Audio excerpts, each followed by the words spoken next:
Katatapos lang sa mga pagkilos ngayon sa Metro Manila at isa po dyan ang nag-attract ng atensyon ng publiko, ng mga netizens, ng ating even the media, itong naging panawagan ni Congressman Kiko Barsaga na mag-rally sa Forbes Park area. Dito yan sa junction ng Taguig at Makati. Malapit lang ito sa may EDSA. It is a 210 or 220 hectare property ng mga pinakamayayaman sa Pilipinas. Yan po ang mga tinatawag na tirahan ng mga borgesya komprador, mga Panginoong may lupa at ng mga burokrata kapitalista. Nung ako po'y nasa CPP, NPA, NDF pa, yan po ang upper 2% of the population ng buong Pilipinas. At yan din po ang mga pamilya na nagkokontrol ng buong ekonomiya at politika ng Pilipinas. Well, sa Forbes Park po nakatira sila ang kagaya ni Bongbong Marcos Jr., sila Inigo Subel, sila Martin Romualdez, at marami pa po na mga magnanakaw na kongresista na itinuturong sangkot sa trillion pesos flood control na pandarambong ay nakapagbili po at nakakuha ng mga properties diyan sa tinatawag na Forbes Park na yan. Ayan. Nandyan din si Manong Johnny Enrile sa paligid niyan. Hindi ko nga yan mapamiliarize kasi may Dasmariñas Village din yan. Magkakatabi po yan, Ang minimum property diyan, isang bahay, sa pagkakaalam ko, ay nagkakahalaga ng pati lupa, 1 billion pesos. Wow! Mamamatay na lang po ang milyong-milyong mga Pilipino, hindi pa nila makikita ang loob na yan ng Forbes Park na yan at pati ang tinatawag na minimum of 1 billion peso property. So, naging symbolic ang panawagan ni Congressman Kiko Barsaga sapagkat bagamat yan ay hindi po seat of power in terms of government political authority ng gobyerno, hindi po dyan ang seat of power. So, may symbolism po na gustong gawin si Congressman Kiko Barsaga. Kasi dyan din po nakatira, sabi ko nga, sina Marcos Jr., hindi ko alam kung si John Vic Remulla nandyan din nakatira, ang DILG secretary, pero marami po ang mga nakatira sa Forbes na ang ilan sa kanila dyan, mga nasa gobyerno din. Yun nga, in the last 3 years ni Marcos Jr. sa kapangyarihan at lumagan na po itong monumental restoration of corruption na tinatawag, marami po sa mga kongresista at ilang opisyal ng gobyerno nakapagbili ng mga mamahaling property dyan sa loob ng Forbes Park na yan. So there is a symbolism dyan sa kung bakit naging ganyan ang panawagan ni Congressman Kiko Barsaga. Pero sasabihin ko, ulitin ko po, private property kasi yan. Pag dyan ka dumiretso o pasukin mo yan, o dyan ka magkaroon ng mga marahas na pagkilos o kaya attempt na magrayot dyan, malaki po ang risgo niyan sa mga mamamayan, sa mga masa, at lalo na kapag ikaw ang namumuno ng tinatawag na mass movement, Kasi pwedeng gamitin po yan na dahilan ng gobyerno para mas maging marahas din ang kanilang reaksyon kapag gumawa ka ng hakbang sa isang lugar na hindi kayang igiit ang legality, At kapag ipilit nating pasukin yan ng taong bayan na hindi handa at hindi pa po malakas ang puwersa ng kilusang masa, marami pong masasaktan, baka may mamatay pa. Sapagkat justified po ang paggamit dyan ng dahas, kapag maging marahas o magsapilitan kang pumasok dyan, dahil nga private property sa ilalim ng batas, ay may karapatan kang mabaril dyan, o may karapatan ng gobyerno o ang mga private security dyan na mamaril, barilin ka o gamitan ka ng dahas. Yun pong risgo niyan, Maybe hindi yan nakikita ni Congressman Kiko Barsaga. Pero ako po, on my part, yung mga nakatira po dyan, yun ang mga tinatawag namin dati sa CPP, NPA, NDF na mga burokrata kapitalista or the bureaucrat capitalists earning billions, stealing billions sa gobyerno at mga tinatawag na borgesya comprador or the bourgeoisie comprador class na nagkokontrol ng 90% sa takbo ng ating ekonomiya, ng ating resources, ng ating patrimonya. The upper 2% ng buong population po, dyan, yung mga top 100 families na nagkokontrol ng ekonomiya at politika. So sa class struggle, sa pakikipagtunggali sa uri, target po talaga sila. Pero it will happen kung may puwersa ang mamamayan na masumagupa kasi armado yan ng mga private security guards at may mga pulis. So kung lulusobin mo yan at papasukin, kailangang handa ka. Pero in terms of political struggle and class struggle, yung Forbes Park, yung Dasmariñas Village, yung Valle Verde, mga subdivision po yan na tinitirhan ng mga, sinasabi ko nga, mga 2% sa population ng Pilipinas na nagkokontrol ng 90% ng ating buong lipunan, buong ekonomiya, buong politika at ng buong patrimonya o mga kayamanan ng ating bansa. Diyan po nakatira yan. Kaya nga, related po yan sa kanta na kinakanta namin ng mga aktivista kami, yung kantang Tatsulok. Totoy, kumilos ka, balik na rin ang tatsulok. Katulad mong mga dukhang ilagay mo sa tuktok. Hindi pula't dilaw ang tunay na magkalaban. Ang kulay at tatak ay hindi siyang dahilan. Hanggat mas marami ang lugmok sa kahirapan, at ang hustisya ay para lang sa mayaman. Habang may tatsulok, at sila ang nasa tuktok, hindi matatapos itong gulo. Yan po ang refleksyon ng Forbes. No? Pero, mahirap po pasukan ng class struggle na dimension. Magbubuo ka ng armado niyan, ng hukbo. Kasi hindi naman ibibigay nitong mga taga Forbes Park na yan ang kayamanan na nasa kanila, poder at kapangyarihan, unless babawiin mo. Now you understand, mga kababayan, kung bakit may CPP, NPA, NDF, kung naging matino sana yan. Yan pong purpose, no? Kailangan magbuo ng hukbo ang mamamayan kung gusto niyang sagupain ang pagwasak sa tatsulok na sinasabi ni Ka Eric. Kasi kung rally lang, you can change the leadership in government, but you cannot change the government itself. Right? So sana po naintindihan nyo kung bakit umiiwas ako dyan kasi that is a ground na pwedeng pag pinamunuan mo ang rally na hindi handa, malaki ang puwersa na kailangan mo dapat dyan at wala kang puwersang ganon. Tapos ipipilit mo na magdrama-dramahan ka na papasukin mong Forbes Park. Bagamat sinasabi ko, nandyan nakatira ang mga burokrata kapitalista, burgesya komprador, mga malalaking panginoong may lupa, mga magnanakaw at mandarambong sa gobyerno na dyan nakabili ng property. That is true. But you have to have a strength. Kailangan may lakas ka, may puwersa ka, may bilang ka. Handa ka. Kasi may consequences yan. Kaya nga sabi ko, if we just would like to have symbolism, okay naman yan. Pero yung panawagan na lusubin ang Forbes Park, medyo, kung hindi handa ang taong bayan, risk go na yan, no? Malaking panganib po yan. No? As a leader of the mass movement, you have to be prepared for that. Kakasuhan ka, aaristuhin ka, at may pananagutan ka sa magaganap na mga karahasan kapag ganyan na ang sentimiento ng tao. Pero darating ba ang pagkakataon na sa galit ng mamamayan, lulusubin nila ang Forbes Park, ang Valle Verde, ang San Lorenzo Village, ang Corinthians, ang Dasmariñas Village? That can be a possibility. Hindi mo yan mapipigilan, pero I will not lead that. No? Wala pa akong hukbo sa likod ko Kapag ginawa ko yan, kailangan may hukbo ako, may armado ako. Otherwise, wala lang din, mamasakirin ka lang, papatayin ka lang.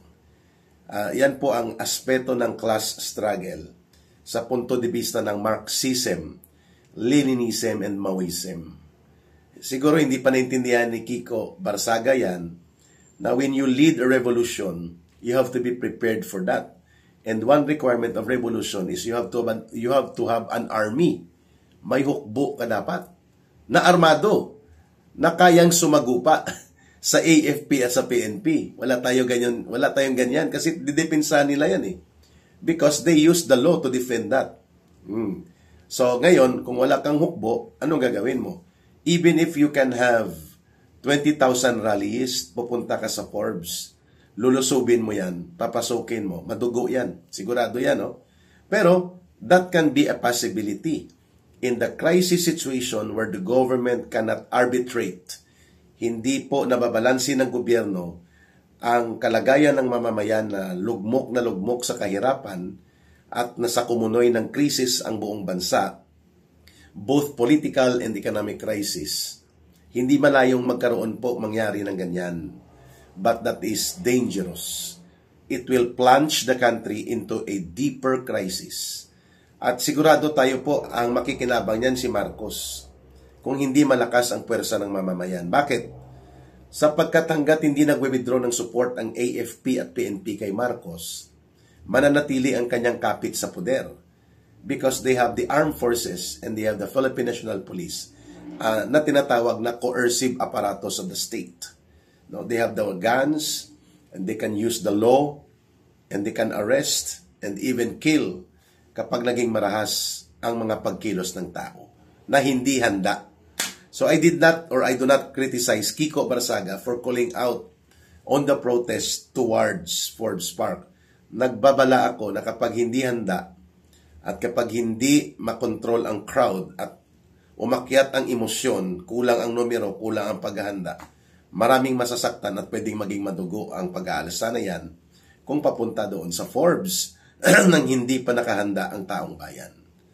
Klaro po tayo? So ang Forbes Park, ang Dasmariñas Village, ang Valle Verde, ang mga malalaking subdivision sa Metro Manila ay pinupugaran po yan ng malalaking mga pamilya na mga mayayaman na kung sa punto de vista ng tunggalian sa uri o class contradiction and class struggle sa definisyon ng kanta kanina na sinabi ko na tatsulok, dyan mo makikita ang mga Panginoong may lupa, big landlord families, may mga properties dyan, ang mga asyendero. Dyan mo makikita ang mga bureaucrat capitalist, like Martin Romualdez, like Marcos Jr., bureaucrat kapitalista. They use the government as a form of their business enterprise, and their business enterprise and their business empires are being reinforced further by the power of the government na kanilang nakukuha. Yan ang bureaucrat capitalism. Yan ang burokrata kapitalista. At ang pangatlo, yung burgesya komprador. Like ang mga Razon, mga kagaya po ng mga Inigo Sobil, sila po ay mga tinatawag na burgesya komprador. The bourgeois comprador class. Ulitin ko, they control itong burgesya komprador, burokrata kapitalista, kagaya nila Marcos, Romualdez, Inigo Sobil, Ayala, Araneta. They control at mga Panginoong may lupa, mga asyendero, big landlord class, they control the 90% of the entire economy, negosyo at ekonomiya. They control the politics and government. And they even control yung patrimonya.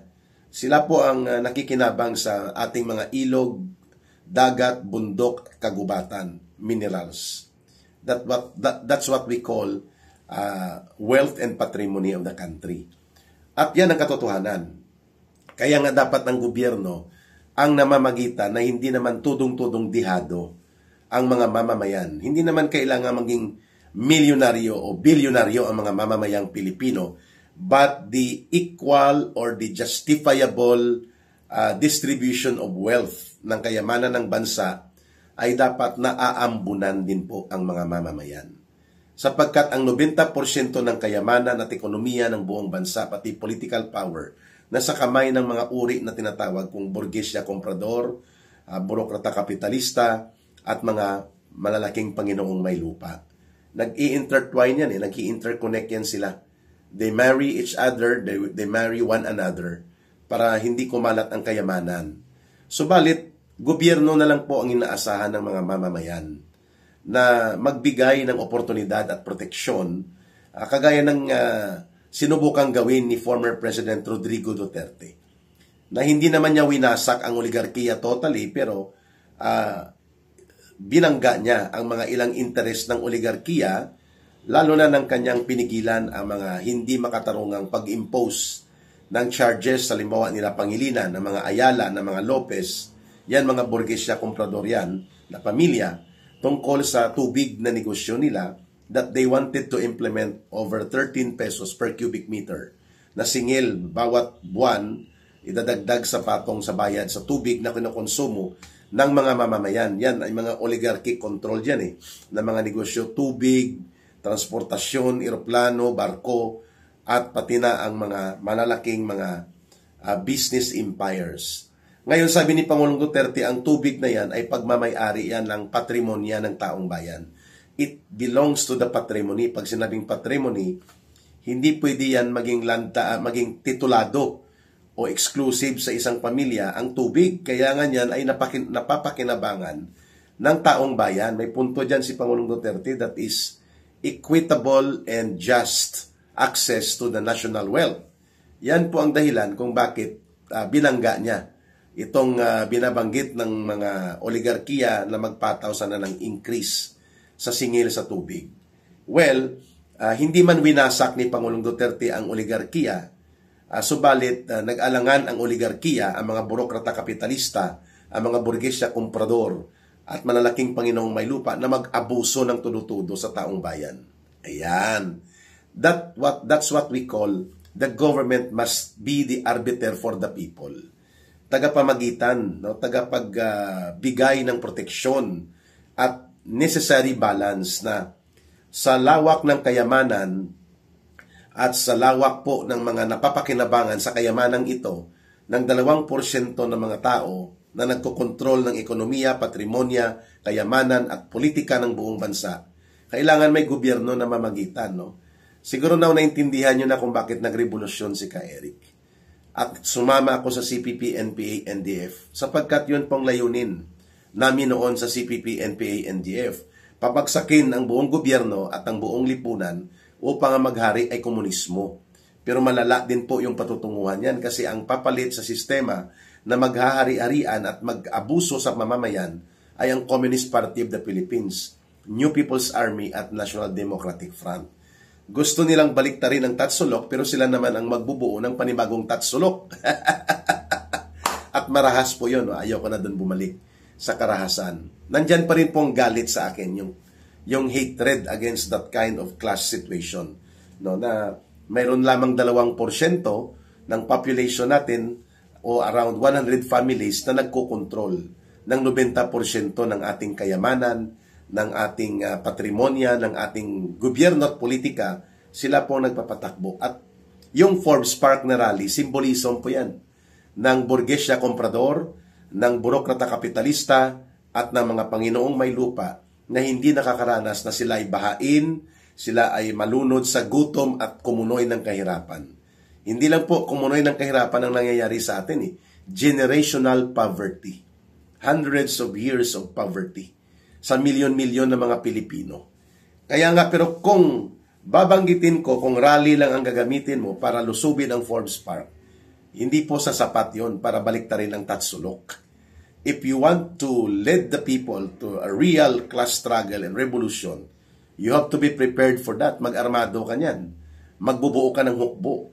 Kung walang hukbo ang mamamayan, wala silang ni anuman. Yan po ang teorya niyan, ng People's War ni Mao Zedong. I've been there. Almost 21 years ko pong isinabuhay ang buhay ng pagiging kadre sa CPP, NPA, NDF. Kaya I understand itong pagiging bata ni Kiko Barsaga, kailangan maingat ka sa mga pinapanawagan mo Because you lead the people, you may lead them towards destruction rather than leading them towards correct and victorious approach in the mass movement.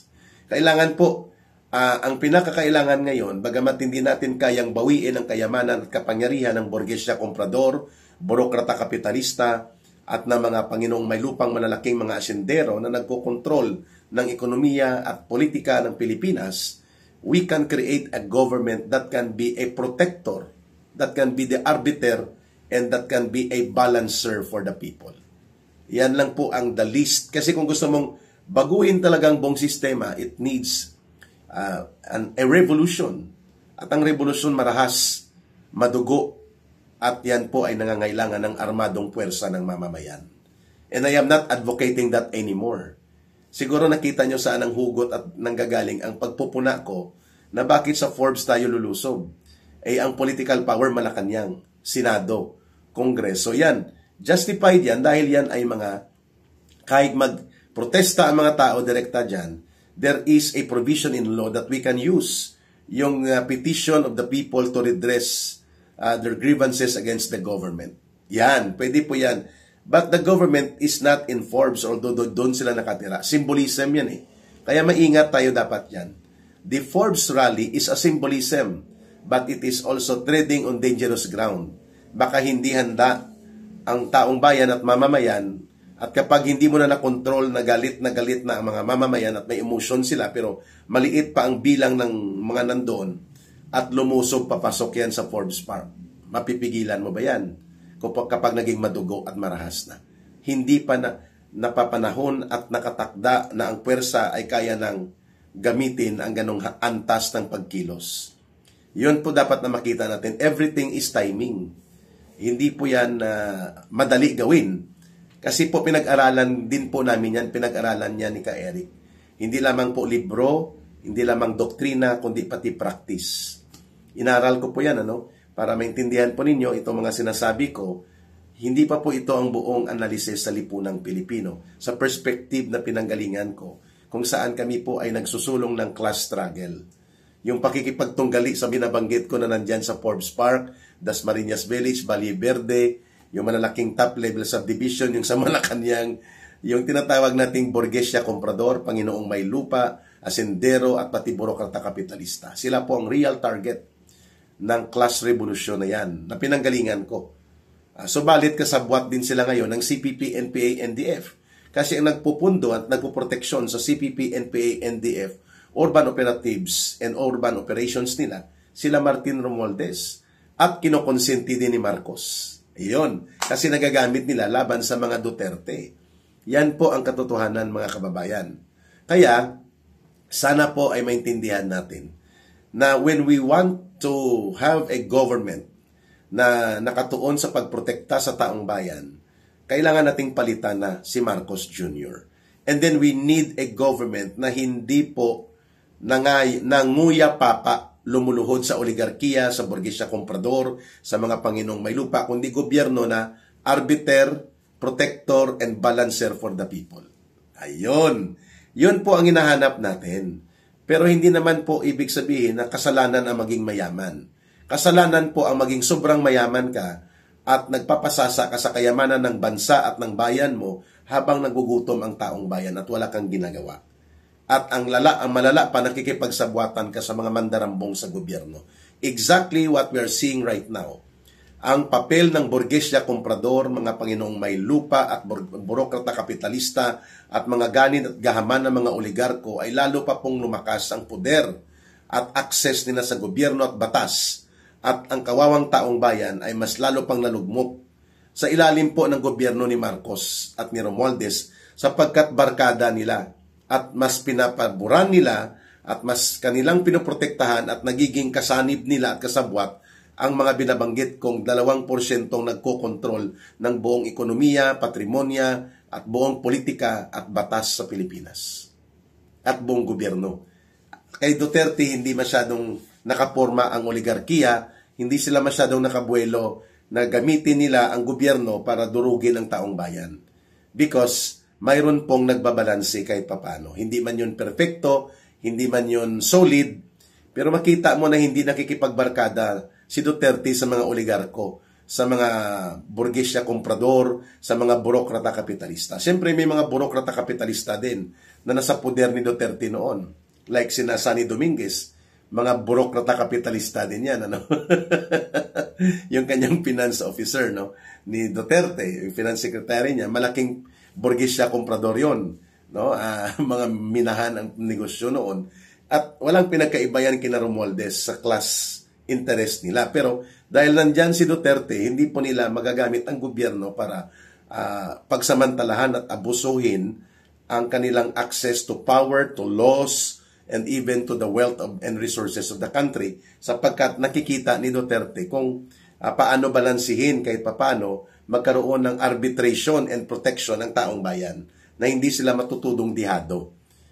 So, ibig ko sabihin, kapag I have to be intellectually honest, talagang ang sistema na 2% lang ng mamamayan natin sa population natin ang nagkakontrol ng 90% ng ating ekonomiya, patrimonya, kayamanan at buong gobyerno at batas sa kanila lang umiikot. That is not a fair and just government. Malinaw tayo dyan, mga kababayan. Yan pong punto kung bakit sinasabi ko ngayon, ang rally sa Forbes Park na naganap, no matter na hindi man yan malaki, subalit symbolism yan that something is seriously ill. May malalang sakit na kanser ang lipunang Pilipino. Sapagkat ang gobyerno ni Marcos ngayon at ni Romualdez naging posible at naging monumental at systematic ang korupsyon at pandarambong dahil nakikipagsabwatan ito sa mga burgesya komprador, oligarko, burokrata kapitalista na sila mismo ay ganun din, barkada nila at kasabwat. Kaya parang baliwala lang kay Marcos at kay Romualdez ang pandarambong na nagawa at naganap sa ating bayan. And many of them na nagnakaw sa kaban ng bayan in more than trillion pesos ay nakapagbili ng property dyan sa Forbes Park. Kaya naging symbolism of protest. Yun. Pero hindi po yun ang political power. Ang gusto natin ay palayasin si Marcos at si Romualdez sa poder at magkaroon ng matino, maayos, may puso, may damdamin, may paninindigan at mayroong lakas ng loob na pangalagaan at protektahan ang interes ng mga mamamayan una sa lahat bago ang mga oligarko, burokrata kapitalista, Panginoong may lupa, asendero at ang mga oligarko. The government must be the government for the people. It should be a government that stands by the people, with the people, which hindi natin nakikita kay Marcos sa kasalukuyan. So alam niyo na po ang alamat ng Forbes Park na mga rally na ito at ano po ang kaugnayan nito sa burokrata kapitalismo na umiiral sa gobyerno. Kaya nga, nagiging sindikato ang gobyerno sapagkat bureaucrat capitalism ang sistema na umiiral. Pag sinabing bureaucrat capitalism, ang gobyerno pinapatakbo ayon sa business interest ng oligarko, ng mga burokrata kapitalista, ng burgesya komprador, at ng mga magnanakaw na politiko, hindi interest ng taong bayan. Kaya ang bureaucrat capitalist government is a government that is in conspiracy with the big landlord class na abusado din sa poder at kapangyarihan at nakaw sa yaman, tinotolerate nila yan sa ating lipunan. Pati po itong usapin ng burgesya comprador or the bourgeois comprador class like the Ayala, the Sobel, the Araneta, the Razon, yan po mga burgesya comprador, the Aboites, and then the oligarchs, mga Lopezes, na kung hindi burgesya comprador, ay Panginoong may lupa din, mga kababayan. So the government running like that, na ang 2% ng population lang ang kanyang priority at walang totoo at konkretong aksyon para ibalanse at umabot naman ang kayamanan sa taong bayan is a government called bureaucrat capitalist government. That is exactly what Marcos and Romualdez government is all about. And kaya po nangyari ang pandarambong, pagnanakaw, yung tinatawag na monumental restoration of corruption and massive systematic implementation of plunder because of a bureaucrat capitalist government. At ang solusyon dan, palitan mong gobyerno because the power of the law and the power and authority of the law and of the government as a state belongs to the people at kaya niyang i-arbitrate, i-protect at i-balanse na hindi madidihado at hindi lulumpuin ng 2% ng mga population na ito ng burgesya komprador at mga burokrata kapitalista at mga malalaking Panginoong may lupa ang taong bayan. There must be a government that can balance, protect, and arbitrate for the people. Itinatanong nyo baka hindi kaya kailangan kay Eric palitan na talagang buong sistema ng lipunan. Yeah, we need a revolution for that. But you cannot have a revolution without a people's army na may armadong puwersa ka. Hindi ko na po gagawin yon. I will just do for the reform. I will just do for the change of government in a system that can arbitrate, protect, and balance the interest for the people na hindi lamang po kontrolado ng burgesya komprador, burokrata kapitalista, Panginoong may lupa, oligarko, ang gobyerno, politika at ang mga batas. There must be a kind of government na umiral dapat kagaya ng ginawa ni Pangulong Duterte noon. Bagamat hindi yun perfecto, hindi yun nakumpleto, at least na ipakita niya kung ano ang ibig sabihin ng isang gobyernong kumakalinga at nagmamahal at may kayang gawing panindigan na i-protect niya ang kanyang mamamayan.